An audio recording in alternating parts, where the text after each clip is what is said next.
Wanted to, first of all, just thank you all for joining us today for the webinar.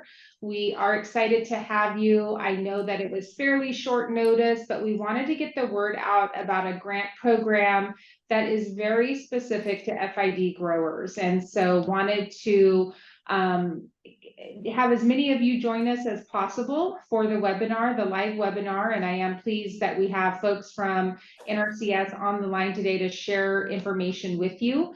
But because it is short notice and because we know everybody wasn't going to be able to join us today, we are recording today's session and we will be posting that on the FID website. So that will be available for those who are not able to join us, along with a copy of the PowerPoint. So I'm trying to cover as many bases as we possibly can for today's information, and particularly the information we're sharing.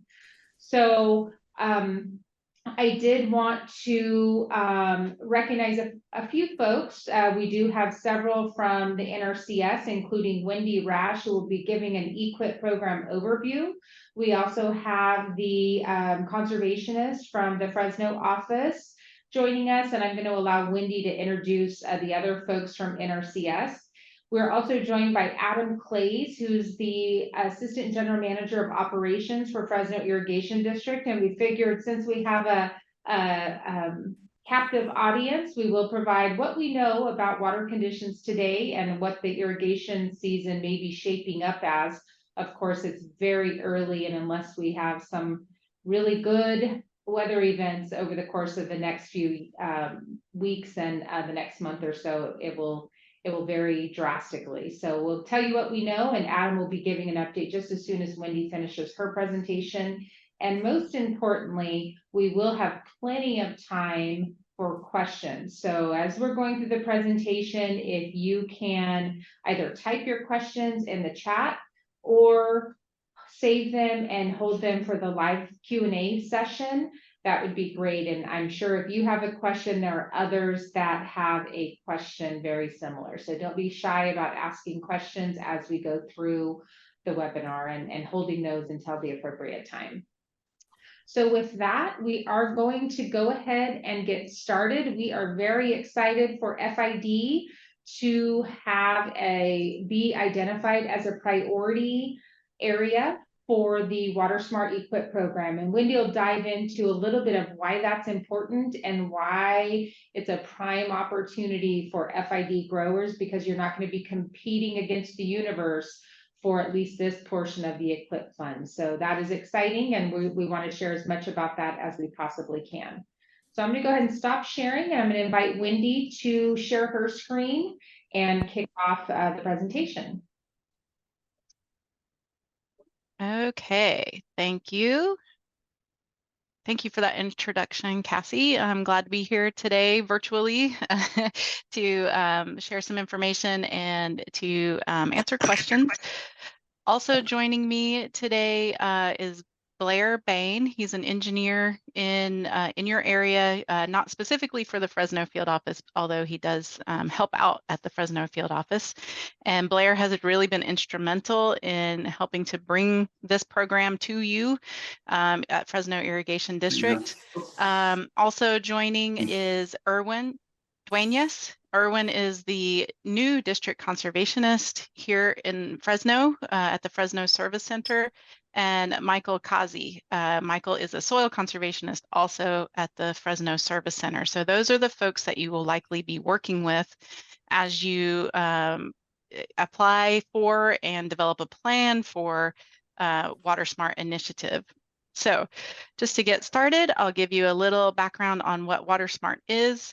WaterSMART, the SMART stands for Sustain and Manage America's Resources for Tomorrow. So it's kind of a lofty acronym, but it's a program that is a collaboration between the U.S. Bureau of Reclamation and the U.S. Department of Agriculture. So we represent the Department of Agriculture, NRCS, the Natural Resources Conservation Service. We are a sub-agency of Department of Agriculture. So the way that WaterSMART works, there are a whole bunch of grants that U.S. Bureau of Reclamation gives through their WaterSMART programs.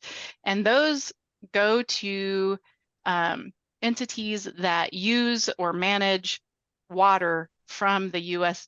Bureau of Reclamation system. So Fresno Irrigation is one of those entities that is a water purveyor using water from Bureau of Reclamation. The district level projects are geared towards efficiency of using that water at the district scale. So doing improvements to conveyances, doing improvements to management systems, all of those kinds of projects that are done at the system level go through U.S. Bureau of Reclamation. So USDA comes in on the farm side. So we say, hey, you're doing all these efficiency improvements at the district scale. What about projects to support that water efficiency at the farm scale? And so we have the programs and the I guess authorities in our agency to do that, to help you, the landowners, the farmers, to do water efficiency on your farm. So that's the way that this is conceived. The purpose of WaterSMART initiative from the USDA side is to assist producers and landowners to implement voluntary conservation. So these are projects that you want to do. We're just helping you do them. And those projects are complementary to the water conservation work that the districts are doing with the Bureau of Reclamation. So the priorities for WaterSMART are to improve irrigation water use efficiency, to prevent groundwater depletion, and to prevent surface water depletion. So sometimes those two things are sort of in conflict with each other, but usually it's up to the district in question, you know, which priority that they have. And then also the optimal use of naturally available moisture. So utilizing the rainfall when we get it and where we get it to prevent drought stress.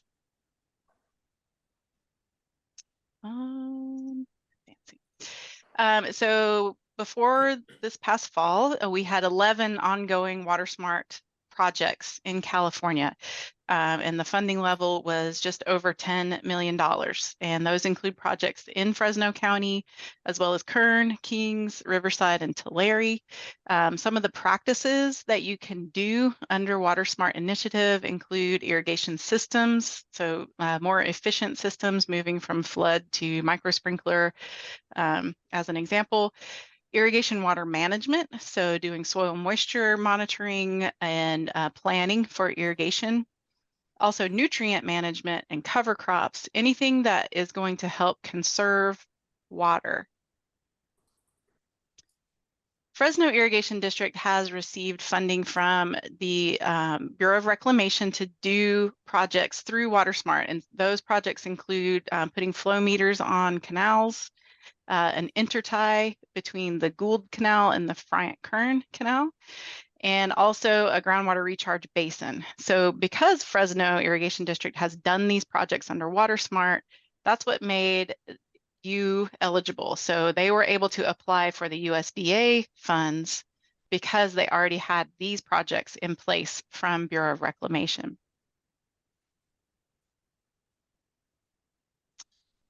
So new in fiscal year 24, so our fiscal year starts on October 1st. So new this year, Fresno Irrigation District has a dedicated WaterSMART area within the Fresno Irrigation District boundaries. It was one of 3 projects that were awarded in California.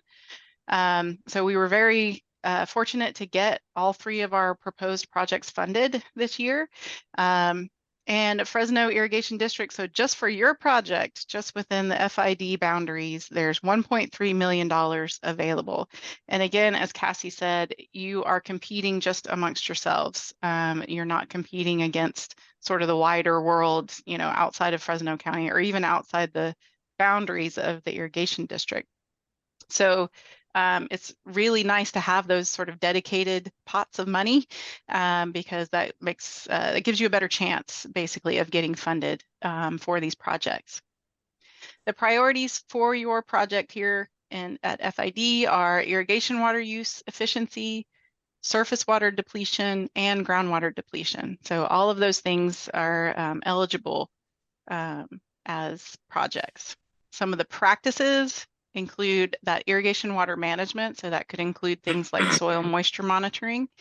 It could include micro irrigation systems or more efficient systems, moving from flood or furrow, pipelines to reduce leakage and to increase efficiency of conveyance.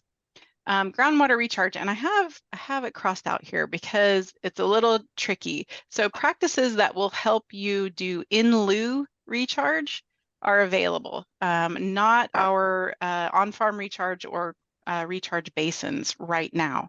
That's a possibility for the future, but right now what we're focused on for the Fresno Irrigation District is the in lieu recharge. So if you need a new connection to be able to utilize your surface water allocation within the district, we could help with that, and that could help offset pumping. Variable frequency drive is another practice that's eligible, and flow meters also to help with that irrigation water management. Timelines. So right now the application period is open. And as Cassie said, it's kind of a quick turnaround right now. Those application forms are due on February 16th. So that's in about 2 weeks. There's an application form, which I will put in the chat if I can drop it in there. I will put a copy of it in the chat here. And so you can have access to it. It's a PDF form. And that is the form that needs to be in by February 16th. There's some other requirements that can come later, but we got to have that form in. From that time through about middle of May, you would be working with the field office staff there in Fresno to come up with your plan. What are you going to do for your project? Is it an irrigation system? Is it a flow meter? What is it? Then we take all the plans that we have in hand and we have to rank those plans by the middle of May, mid to late May. And then the decisions get made at a higher level at the state office for funding, and we announce who got funded after June 21st. So the projects would then be able to start after we sign contracts with you. So all of that happens before you can start moving dirt or start putting pipe in the ground or anything like that. So the projects start after the contracts are signed, definitely by October 1st. Hopefully before that, but definitely by that time, because again, that's the end of our fiscal year. So we got to have all those contracts written by the end of the fiscal year. How to apply, again, that application form 1200, which there's a picture of the first page of it right here on your left, needs to go in by February 16th. Then you work on the conservation plan. If it is an irrigation system, you would need to give us that system quote and the design so that we can evaluate that. Here's a list of some of the other forms that just that show your eligibility for the program. So there's an adjusted gross income limit for participating in the EQIP program. Oh, I don't think I told you what EQIP is. For those of you who haven't participated in EQIP, it stands for the Environmental Quality Incentives Program. So it's a long-standing program where we have we offer financial assistance as well as technical assistance for growers. So there is an adjusted gross income limit that you have to meet. So you have to be $900,000 or less as a 3-year average in the past 3 years. There's a direct deposit form, so all the payments go directly to your bank account. We don't write paper checks. Irrigation history, so establishing that if you're doing an irrigation practice, that you have been irrigating that land over the past 5 years. Compliance with highly erodible land and wetland regulations. So we'll go through that with you. And then also an operating plan. So several of these, if you've worked with the Farm Service Agency or with us in the past, you may already have some of these pieces of paperwork already done, which is great. And if you don't, then we'll work with you to get them done. So that's the application process. Again, here's your service center in Fresno. Although our office is on the other side of the building. This is the Google Maps. This is what you'll see on Street View on Google Maps. Our office is on the other side of the building. And there's contact information for Erwin. He's the district conservationist again. who will be leading the staff there and helping you with applications. Here's a picture of your team. So these are the folks in Fresno who would be helping you as you work through that application. And I'll invite Erwin or Michael or Blair to come online, and if I've forgotten anything, if you'd like to clarify anything, please come on and share with the group. And maybe, Wendy, thank you so much for that information. While your team and the Fresno NRCS team is coming on, I'll just clarify, Fresno Irrigation District has provided a link on our website and in the email blast that went out to the Form 1200. Oh, great. Should have that available if you click on one of those links or go to the website, just to make it easy again. And then I would like maybe Michael or Erwin to specifically share about the submission requirements and why it's really a benefit if you're able to get down to the office to submit your application. They can really help you make sure all the proper boxes are checked and all the information that's required is provided at the time that application is submitted, so that for some reason it doesn't get thrown out down the road. All right, can everyone hear me? Yes. Yes, we can. Wonderful. Yes. Yes, so we've been having a good showing of people already applying for this program. I cannot recommend enough that you come in person to the office so that we can verify your farm and tract number. What we'll do is we'll print off the maps that are registered currently with FSA.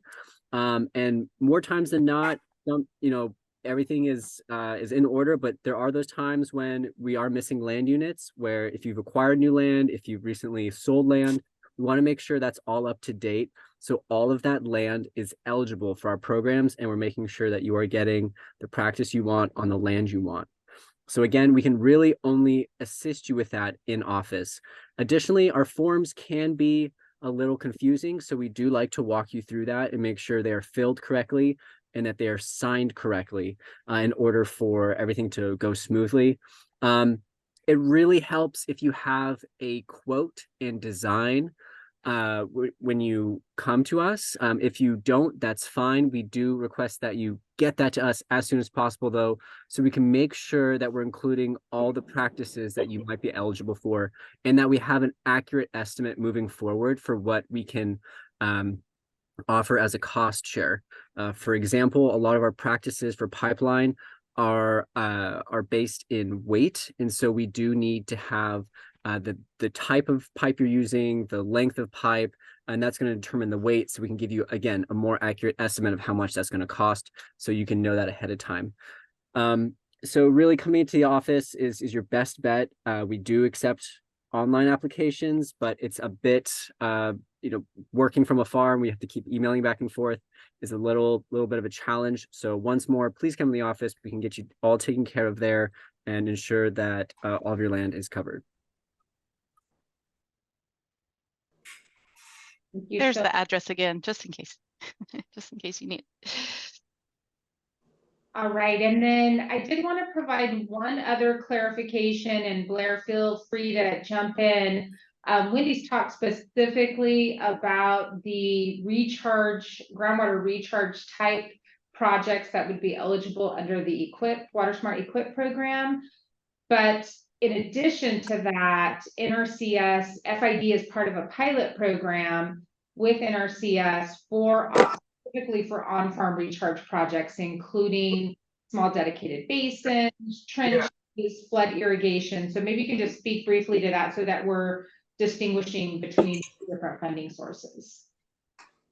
Yeah. Go ahead, Blair. So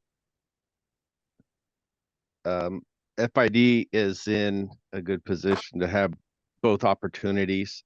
It's a different fund pool, but just when you apply, that's where sitting with Michael and the other planning staff, they'll be able to discern and determine what you're wanting to do, and they will take care of which fund pools to assess them in. So I believe, Wendy, what is the timeline for that pilot program? I don't have that off the top of my head. I believe the applications are are closed right now for this coming year, unless we get another sign up deadline. However, if you're interested in that, go ahead and let us know, and we can get you in for future years.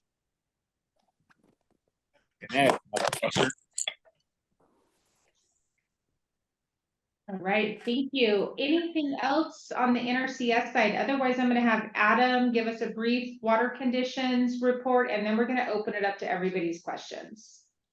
Yeah, actually, I did want to point out on that last slide where you had our location, that is actually the FSA building, which is still valuable to know if you need to register with FSA. We are on the other side of that building. So we are Suite 125. Thank you. If you get close, they'll point you in the right direction. I have firsthand experience with that. Mhm. All right, anything else from NRCS? All right, hearing none, Adam, I'll go ahead. There's two different things that we wanted to share.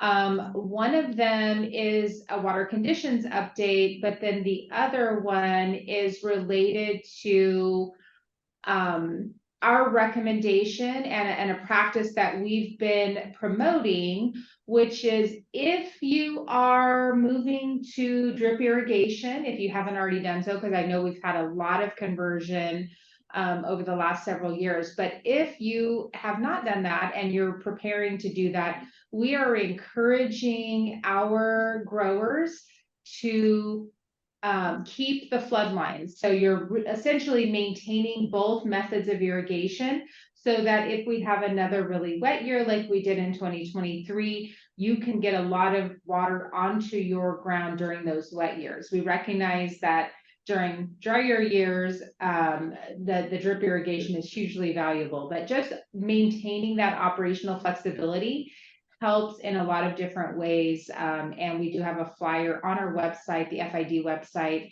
that was developed in coordination with the North Kings Groundwater Sustainability Agency, which the Fresno Irrigation District is part of, to try to help encourage maintaining methods of irrigation. So I'm happy to answer any questions on that. But before we get to any of the questions, Adam, I'll turn it over to you just to provide what we know about how the water year is shaping up so far. Yeah, well, thank you, Cassie. I'll just touch on this topic here of maintaining your flood irrigation systems before I jump into water conditions. But like last year, that was a perfect case study year for if you have flood water irrigation systems still in place to be able to take a lot of water, especially depending on the crop, being able to do a nice deep post-harvest irrigation. That water was available to FID's growers last year through the end of October. So it was a big opportunity to take water last year. But this year is shaping up to be a little drier than last year. No surprise, not a lot of storms. However, you might be listening to the media and they're proclaiming big threats to storms, using words like, or phrases like atmospheric rivers or pineapple expresses or things like that. And sure, I mean, certain parts of California may be getting hit harder than others, especially Southern California. But right now, our part of California, FID, the Kings watershed in particular, is much behind average right now. We are sitting at about 25% of the average April 1st snowpack. That's usually our benchmark. That's usually our peak snowpack, April 1st. Right now, we're sitting at about 25% of that amount. So we're a little above 2015. If you remember that year, that was a very dry year. But we're having a stronger storm later this weekend and early next week, but not a lot after that, and things might warm up again. So we will likely, pretty much guaranteed, won't be starting irrigation deliveries to our growers on March 1st. And we pretty much will make that decision monthly as we go forwards at our board meetings to decide whether we're able to start on April 1st or May 1st. Hopefully it's not after May 1st, but hopefully we will get at least average precipitation, average snow over the next couple months to get us up to what we maybe would be considered an average condition. So just to give you an idea, in an average year, FID will deliver water between 4 and 5 months. And our growers are on a schedule. So depending on how much water we get out of the mountains, out of the snow melt, determines how long we can run water. Sometimes you'll have really wet years like last year where we run 8 or 9 months. And some years like 2022 or 2021, we only had enough water to run 1 month. So we tend to get a lot of extremes now. So for this year, I know last year we were really pushing for on-farm recharge. This year, I don't see really any opportunities for that unless something majorly changes. You might be, we were hearing some media outlets talking about reservoirs in this state filling up and overtopping over the spillways. That's not happening down here. Our reservoirs are well, they've got plenty of space for flood control space. And so just want to eliminate any kind of confusion there. We're not on the verge of massive flood releases anywhere in this part of the state. In fact, for most state actually. It's looking much drier than last year. So that's all I had. Flying really high on that. But just give you guys an idea of what to anticipate this year. All right, thank you, Adam. So at this point, maybe I can have Wendy come back online and we will open it up to any questions from our audience today. And you can ask about water conditions. You can certainly ask about the NRCS program and EQIP program and funding that's available to FID growers, which we probably have a lot more information to share with you than we do about the water season and how it's shaping up. Any questions? All right, we have a question from Rich Franco. Go ahead if you want to unmute yourself and ask your question. I was just wondering how the prioritizing is going to happen. Like, should we, do everything separate? Like, each drip irrigation for each, different crop separate, or should we group it together? Do we have better luck, separating or going more grandiose and, trying to retro everything? Or should we kind of focus on smaller things that we know are going to get, funded a little easier? Well, I don't know. Should I defer to Erwin on that? Do you want to take that one, Erwin? Sure, that all depends on your land. I mean, some of the projects can be grouped together. Some of them can be split, but that's not going to improve the ranking.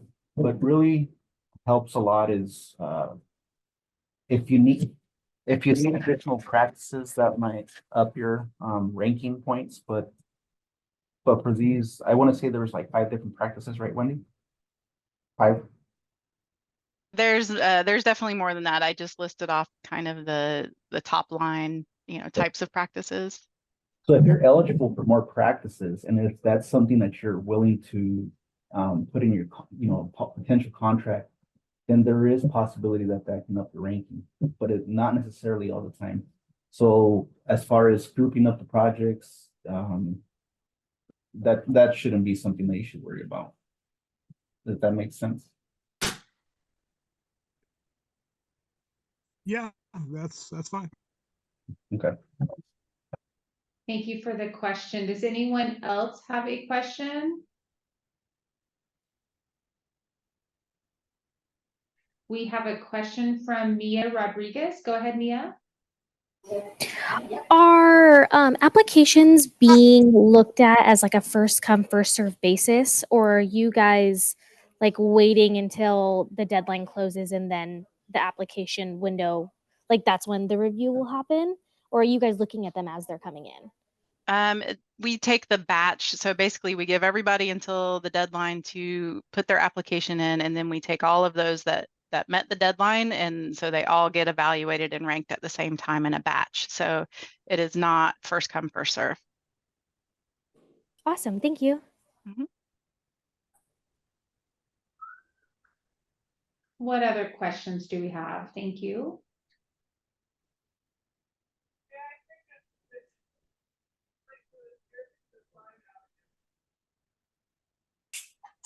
Let's check the chat.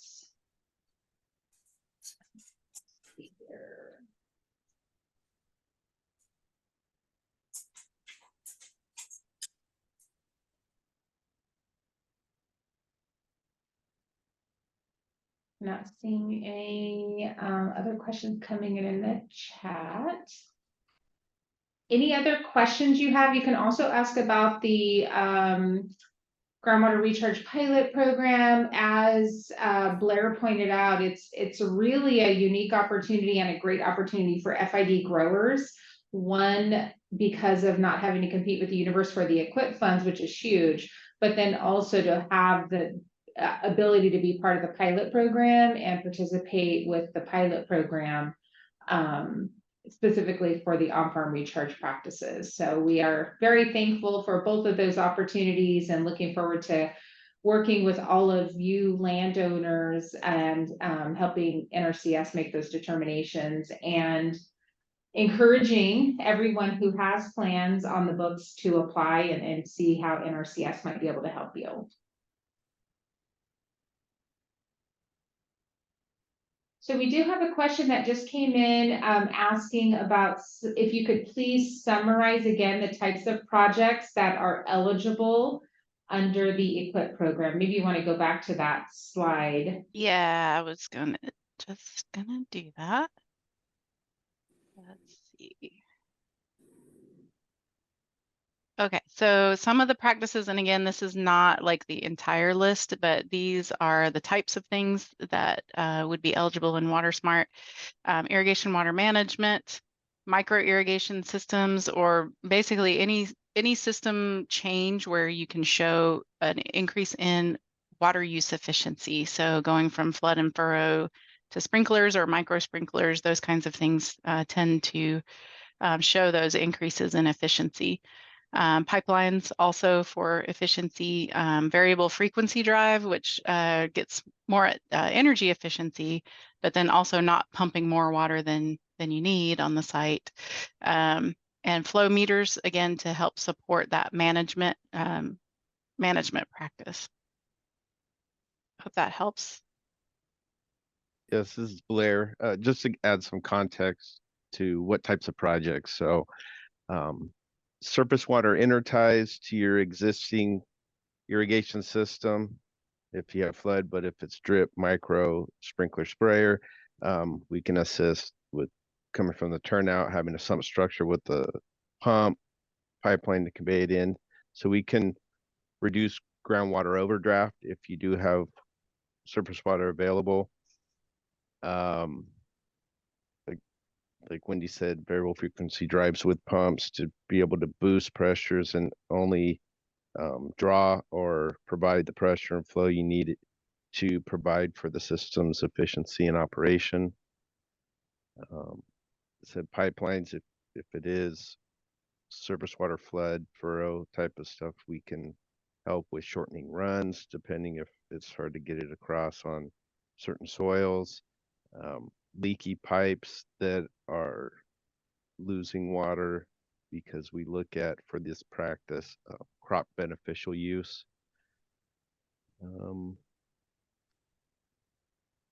again, retrofits of or changes to flood drip conversions. So those are in a nutshell what we see a lot of, but interchangeably those parts is what this is looking to address groundwater overdraft. Yeah, thanks, Blair. And I will just add, specifically as it relates to meters, right now, as you probably know, and if you've talked to me, called the district office and talked to someone at the district office, there's no requirement for wells to have flow meters. So that could change in the future, which is often the message that I give based on groundwater conditions and decisions by the various boards. And so this is really an opportunity for you to have a strategy in place to locally manage your groundwater supply, knowing how much water is pumped, and have the meter and the installation funded through the EQIP program. And I say all of that because that is something that I get a lot of questions on from district growers. And also, in light of that, and in light of this program that's available, we will be working on the GSA side, the North King GSA side, to establish some parameters for meters that would go in. So if and when there's a meter requirement, any meters that would be put in under this program would be eligible and compliant with the programs. We don't want to have work done now and then it not align with the GSA requirements down the road if and when they come. So just food for thought as it relates again to groundwater sustainability and some of the things that Blair was talking about. If you have any specific questions about that, feel free to reach out to the district and I can talk you through that. But just wanted to spotlight that as a project that's eligible and that there would be alignment between anything that's funded under this program and what the GSA or the district ultimately would require. Any other questions coming in? I'm not seeing any, but we do have a few more minutes, so happy to hang around and answer any other questions that may be pending out there. You do not have to raise your hand. I know that's the sophisticated Zoom way to ask questions, but we certainly invite you just to unmute your line and ask your question.